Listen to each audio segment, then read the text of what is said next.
রাত যখন গভীর হলো তখন দুলাভাই আমার রুমের দরজায় এসে নক করল। আমি জানতাম না বাহির থেকে দুলাভাই নক করছে। আমি ভয় পেয়ে আস্তে করে বিছানা থেকে উঠলাম। তারপর রুমের দরজার কাছে গেলাম। রুমের দরজার কাছে গিয়ে দরজাটা খুললাম। তারপর দেখলাম দুলাভাই। আমি দুলাভাইকে জিজ্ঞেস করলাম, এত রাতে আপনি আমার রুমে কিসের জন্য? দুলাভাই বলল, তুই এখন কোনো কথা বলবি না, চুপচাপ শুয়ে পড়ো। দুলাভাই এই কথা বলে আমার ওড়নাটা সরিয়ে দিয়ে যা করেছিল তা শুনলে তোমরা ঠিক থাকতে পারবে না। তাহলে আসল ঘটনাটা শুরু করি। আমার নাম কল্পনা, থাকি ময়মনসিংহ শহরে। একদিন এক বান্ধবী, নাম সবিতা, বলল, এই আমি আগামী ছুটিতে বড় আপার বাসায় যাব, তুই যাবি আমার সাথে। কল্পনা আপা এখন কোথায় থাকে তা বললি না, আগেই কিভাবে বলি যাব কিনা? ও হ্যাঁ, এই দেখ, আসল কথাই বলা হয়নি, শোন, বড় আপা এখন চট্টগ্রাম থাকে। যাবি? হ্যাঁ, যেতে পারি যদি মাকে রাজি করাতে পারিস। ঠিক আছে, সে ভার আমার। সত্যিই কলেজ বন্ধ হবার পর বাসায় ফিরে এলাম। বিকেলে সবিতা এসে হাজির। মায়ের কাছে বসে অনেকক্ষণ ভূমিকা করে আসল কথা বলল, খালাম্মা, আমি পরশু দিন চট্টগ্রাম যাব। বড় আপার বাসায় কল্পনাকে আমার সাথে যেতে দিবেন? না, কল্পনা কিভাবে যাবে? আমি রাজি হলেও ওর বাবা দিবে না। তাছাড়া তুমি কার সাথে যাবে? কেন, দাদা নিয়ে যাবে। আমি কয়েকদিন থাকব। দাদা আমাকে রেখে চলে আসবে, আবার বড় আপার সাথে আমরা ফিরব। কয়দিন থাকবে? বেশি না, মাত্র 1 সপ্তাহ। ও, কল্পনা আসবে? হ্যাঁ, আপনি একটু বলেন খালুকে। আচ্ছা, দেখি। শেষ পর্যন্ত বাবা রাজি হলেন। চট্টগ্রামে কল্পনা আপার বাসায় এসে পৌঁছে দেখি এলাহি কারবার, তার শ্বশুর শাশুড়ি সহ আরও প্রায় 5-6 জন মেহমান এসেছে গতকাল। খাওয়া দাওয়ার পর এখন চিন্তা শোয়া হবে কোথায়। আপা পাশের বাসায় গেল। সে বাসায় ভদ্রলোক একা আছে, তার ফ্যামিলি গেছে ঢাকায়। হ্যাঁ, আপা পজিটিভ খবর নিয়ে এসেছে, এই পাশের বাসায় থাকব। আমি আর সবিতা। আমাদের নিয়ে এসে পরিচয় করিয়ে দিয়ে গেলেন আপা। এই যে ভাই, আমার বোন সবিতাকে তো চেনেন, আর এ হল ওর বান্ধবী কল্পনা। আরে সবিতা, কেমন আছ? কখন আসলে? হ্যাঁ দুলা ভাই, ভালো আছি, আপনি কেমন আছেন? ভালো ভালো, তোমার মতো শালি যাদের, তারা কি আর খারাপ থাকতে পারে? দুলাভাই খালি বেশি কথা বলেন। না না, বেশি আর কি বললাম। তা খেয়ে এসেছো নাকি? রান্না করব? না, খেয়েই এসেছি। তবে শোন, সকালে কিন্তু নাস্তা বানিয়ে নিজেরা খাবে। আমাকে খাওয়াবে, তারপর যাবে, এবং যে কয়দিন থাকবে এই হিসাবই চালু থাকবে, বুঝেছ? আচ্ছা ভাবি, আপনি যান, ওদিকে ব্যবস্থা করেন। গিয়ে আমি দেখছি, এখানে ওরা এই রুমেই থাকবে। আমি দেখিয়ে দিচ্ছি, আছো তোমরা আমার সাথে। পাশের রুমে নিয়ে গেলেন, বিছানা দেখিয়ে বললেন, সবিতা তুমি তো চেন সব, তাহলে শুয়ে পর, অনেক লম্বা জার্নি করে এসেছ। আমি সিরিয়ালটা দেখে শোব। না, আমরাও দেখব। দেখবে? তাহলে আসো, দেখো। টিভি দেখাছিলাম আর বিভিন্ন গল্প করছি। বলেই ফেললাম, বাহ দুলাভাই, আপনি এত সুন্দর করে কথা বলেন। সবিতা আগে আপনার কথা কিছু বলেনি? নাকি আর কথা বলা, এই তো এমনি আর কি। আচ্ছা, তোমরা চা খাবে? লম্বা জার্নি করেছ, ভালো লাগবে। কে বানাবে? আপনি বানাবেন? মাথা খারাপ, দুইটা শালি ঘরে থাকতে কোনো বোকা চা বানিয়ে খায় বল?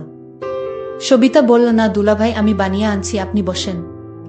আমি সবিতায়ের সাথে রান্নাঘরে গেলাম, চায়ের কাপ এনে দুলাভাইয়ের হাতে দিলাম। উনি খুব খুশি হলেন। কি ব্যাপার তোমাদেরটা?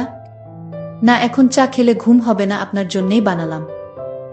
দেখি কান, তোমরা খাবে না জানলে আমিও বাদ দিতাম। চা শেষ হবার সাথে সাথে সিরিয়ালও শেষ। দুলাভাই, এখন শোয়া যায়? হ্যাঁ চল, মশারিটা টানিয়ে নাও, রাতে ভয় পেলে আমাকে ডাকবে। আচ্ছা দুলাভাই। সবিতায়ের মশারি টানানো হলে আমি ভিতরে ঢুকে জিজ্ঞেস করলাম, এই দুলাভাইয়ের কি বাচ্চা আছে? হ্যাঁ, এক মেয়ে। কেন, আফসোস হচ্ছে? চুপ করবি না, আপাকে ডাকবো। শুয়ে শুয়ে ভাবছিলাম, দুলাভাই বেশ আলাপি লোক। চেনা নেই জানা নেই, এইটুক সময়ের মধ্যে কেমন আপন করে নিয়েছে। দেখতে সুন্দর অনেক। এ বাসার আপাটা কি লাকি, যদিও তাকে দেখি নাই, তবুও মনে হল একটু হিংসা হচ্ছে। এমন পুরুষ মানুষ কয়জন নারীর ভাগ্যে জোটে, অথচ আপা যখন নিয়ে আসছিল ভাবছিলাম কোথায় না কোথায় নিয়ে যাচ্ছে। ইরে কল্পনা, ঘুমাচ্ছিস না? না রে, ঘুম আসছে না, কি করব? ও বুঝেছি, দুলাভাইয়ের কথা ভাবছিস। ধুর, কি যে বলিস না তুই। বারে খারাপ বললাম কিসে শুনি, তোর যেমন পছন্দ।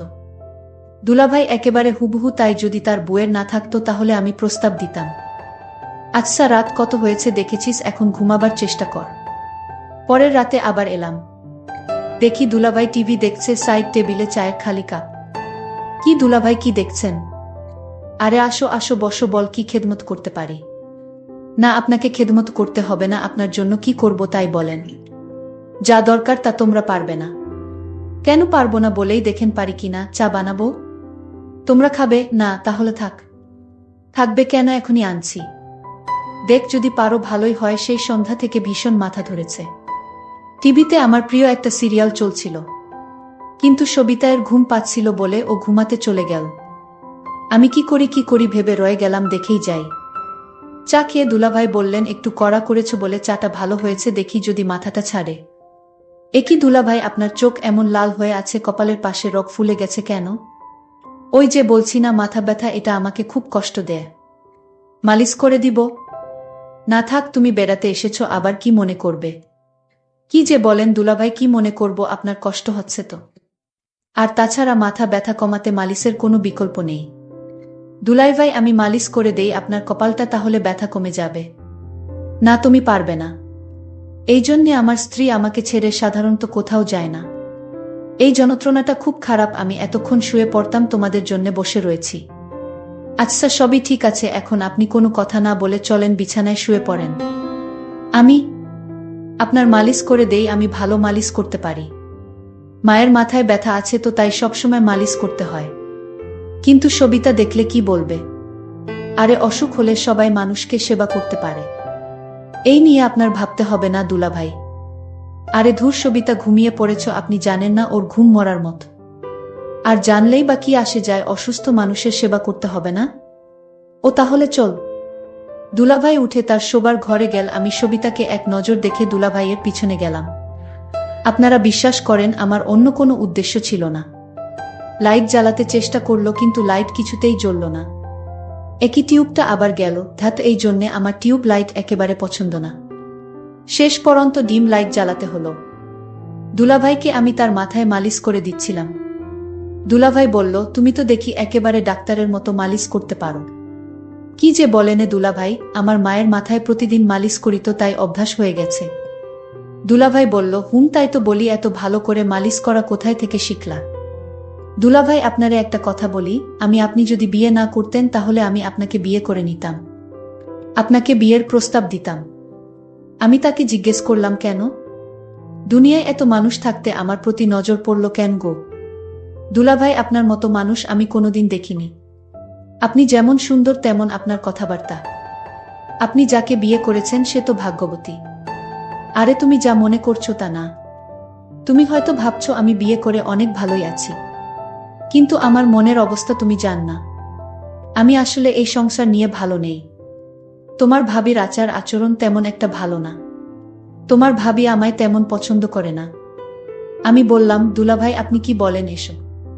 আপনার মতো একটা সুদর্শন মানুষকে ভাবি পছন্দ করে না, এটা কি করে হয়? আমার এই কথাটা বিশ্বাস হচ্ছে না দুলাভাই। তুমি যদি বিশ্বাস না করো তাহলে আমার করার কিছু নাই। আমি সত্যি বলছি, আমি আসলে তোমার ভাবিকে নিয়ে ভালো নেই। আচ্ছা দুলাভাই, আজ ঘুমান, আমি আমার রুমে গিয়ে ঘুমাই। ঠিক আছে, কাল কথা হবে। আর আমি তো আছি সবিতা যতদিন আছে। আমি তাকে ডাক দিলাম আর বললাম, শোন, তুমি যে আমার মাথা ব্যথা দূর করেছ তাই তোমাকে অসংখ্য ধন্যবাদ।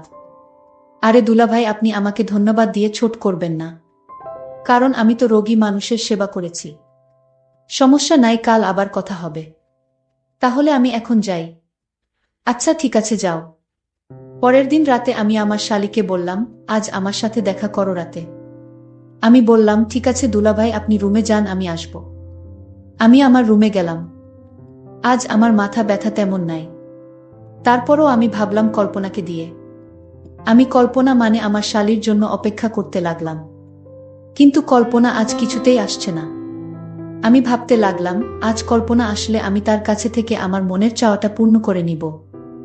আমি ভাবতে লাগলাম কিভাবে কি করা যায়। কল্পনা কি আমার কথায় রাজি হবে নাকি অন্য কাউকে বলে দিবে?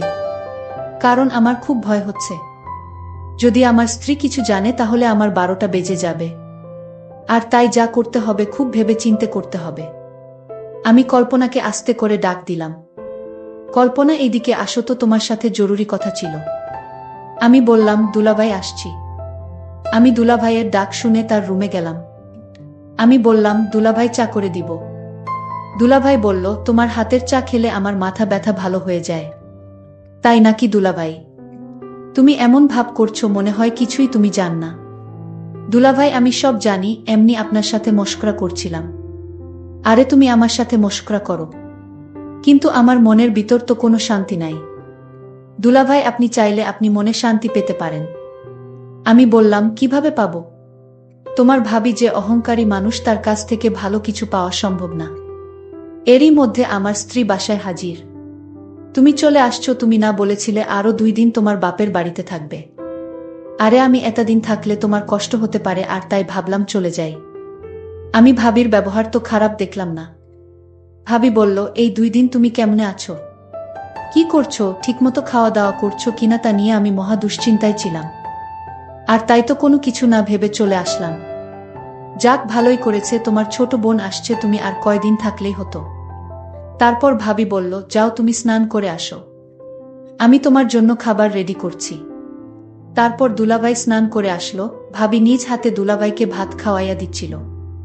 আমি এই দৃশ্য দেখে ভাবলাম, ভাবি তো দুলাভাইকে ভালোই যত্ন করে। তাহলে দুলাভাই কি আমার সাথে মিথ্যা কথা বলেছে নাকি?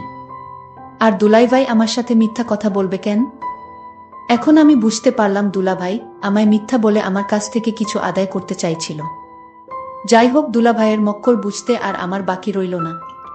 আমি রাতে আমার রুমে খাওয়া দাওয়া শেষ করে সবাই ঘুমাতে গেলাম। তারপর রাত যখন গভীর হলো, তখন আমার রুমের দরজায় কারো নক পেলাম। তারপর আমি ভাবলাম, এত রাতে কে দরজায় নক দিল?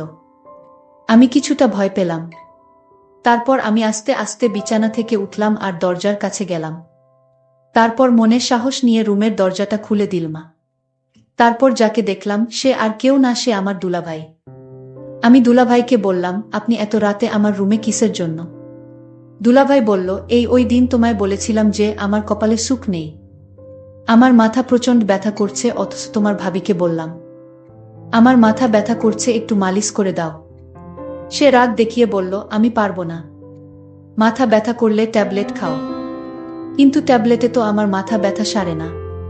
তোমার ভাবির আচার ব্যবহার আমার কাছে কিছু ভালো লাগে না। আমি দুলাভাইকে বললাম, তাহলে এখন আমি আপনার জন্য কি করতে পারি দুলাভাই? উনি বলল, তুমি তো ভালো মালিশ করতে পারো, তাই বলছিলাম। আমার মাথায় প্রচুর ব্যথা করছে, তুমি আমার মাথায় মালিশ করে দিলে ব্যথাটা কমে যাবে। তুমি যদি আমায় একটু সাহায্য করো। তখন কল্পনা বলল, করে দিতে পারি, তবে একটা শর্তে দুলাভাই। আমি কল্পনাকে বললাম, কি শর্ত তোমার? আমি তোমার সকল কথায় রাজি আছি। দুলাভাই, আপনি অদ্ভুত মানুষ। আগে আমার শর্তটা তো শুনবেন, তারপর আপনার কথা রাখব। দুলাভাই তখন বলল, কি শর্ত শুনি বলো। আমি বললাম, দুলাভাই, আপনি ভাবির সাথে রাতে যা করেন, আমিও আপনার কাছ থেকে তা পেতে চাই। আমি কল্পনার কথা শুনে অনেক অবাক হলাম। আমার অনেক খুশি হলাম মনে মনে। আমি বললাম, ও এই কথা ঠিক আছে, আমি তোমার কথায় রাজি। তারপর আমি কল্পনাকে বললাম, কখন তোমার কথা রাখতে হবে? আমি বললাম, এই মুহূর্তে এবং এখনই। তারপর দুলাভাই বলল, তাহলে শুয়ে পড়ো। আমি বিছানায় শুয়ে পড়লাম। তারপর দুলাভাই আমার বিছানায় এসে বসল আর আমার ওড়নাটা সরিয়ে দিয়ে যা করেছিল তা আমি তোমাদের পরের পার্টে বলবো। আজকেই এই পর্যন্তই। সবাই ভালো থাকবেন, সুস্থ থাকবেন। সবাইকে ধন্যবাদ।